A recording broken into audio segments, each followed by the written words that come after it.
सभी साथियों को क्रांतिकारी जय भीम, जय मूल निवासी जोहार।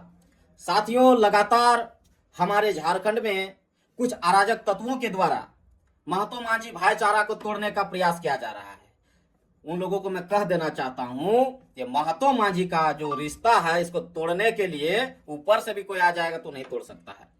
साथियों, हम लोग झारखंड वासी साधन संसाधन, जंगल, पहाड़, कोयला, अभ्रक, पत्थल, बालू, कई सारे चीजों से धन्य फूले फले लोग हैं। लेकिन इतने सारे संपत्ति होने के बाद भी आज हम लोग गरीबी में जी रहे हैं।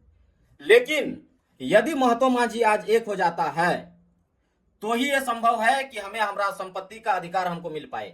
अन्यथा जो लोग आकर के बाहर से हमारे संपत्ति पर कब्जा किए हुए हैं और हमारे जल, जंगल, जमीन, पहाड़ पर अतिक्रमण कर हमसे छीन रहे हैं, उनसे हम मुकाबला कर सकते हैं। कब? जब महतो माझी हम लोग एक रहेंगे। लेकिन इस तरह से इस समय में मौसम बना दिया गया है झारखंड का कि एक दूसरे को महतो माझी देखना नहीं चाहता है। अरे ये कल का आया हुआ आंडू पांडू लोग जो खुद को नेता बना रहे हैं, खुद को अपना चेहरा चमकाने के लिए भड़काऊ भाषण देकर के दो समाज के बीच में जो दंगा भड़काने का प्रयास कर रहे हैं, लड़वाने का प्रयास कर रहे हैं, इन लोगों को नेग्लेक्ट कीजिए और पहचानिए ये कौन बहरूपीय हैं। आपको पता होना चाहिए, पहले भी एक शख्स ऐसा आया जो हमारे महतो भाइयों, कुर्मी भाइयों के विरोध में लगातार बयानबाजी किए और करके अभी मंत्री बने हुए हैं। अब फिर नया कोई आया हुआ है, फिर वो बयानबाजी करके मंत्री बन जाएगा। लेकिन आम जनता का क्या? आम जनता का सिर्फ उतना ही मूल्य है झंडा डंडा धोने का और नाराबाजी लगाने का। उससे आगे उसका कोई वैल्यू नहीं है राजनेताओं के सामने में। अगर आज इस चीज को आप नहीं समझते हैं तो आने वाला समय में जो बचा कुचा हमारा संपत्ति साधन है वो भी विलुप्त हो जाएगा, उसको भी छीन लेगा ये बाहरी लोग। आपको ये चीज सबक सीखना होगा इतिहास से। हमारे हजारों हजारों आदिवासियों ने, वहां के मूल निवासियों ने खून बहाया, तब जाके आज हमारा संरक्षित है जल, जंगल और जमीन। हुल विद्रोह को देखे, बिरसा विद्रोह को देखे, कई सारे विद्रोह हैं, तब जाकर के हमारा संपत्ति अभी सुरक्षित है। लेकिन आज उनके नालायक संतान जो नेता बने हुए हैं वो लुटवाने के लिए काम कर रहे हैं।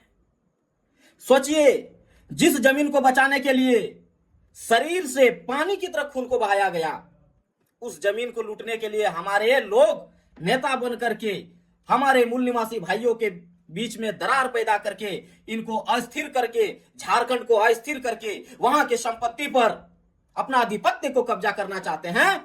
ये हम लोग होने नहीं देंगे। जब तक हमारे जैसे शेर जिंदा है झारखंड में, इन लोगों को हम पनपने हम लोग नहीं देंगे। अगर अभी समय रहते हुए ये लोग सावधान नहीं होते हैं, मूल निवासियों, आदिवासियों के जमीन, जल और उनके खनिजों पर अवैध कब्जा, अवैध लूटमार बंद नहीं करते हैं, तो हम अब फिर से वही उलगुलान करेंगे जो बिरसा मुंडा ने उलगुलान किया, जो सिद्धू कानू ने हुल किया। फिर वहां हम नहीं देखेंगे। केस फौदारी जितना होगा हम अपने सर में लेंगे, गोली बंदूकें जितना चलेंगी हम खा लेंगे, लेकिन अपने आंख के सामने में झारखंड को लूटते हुए देख नहीं सकते।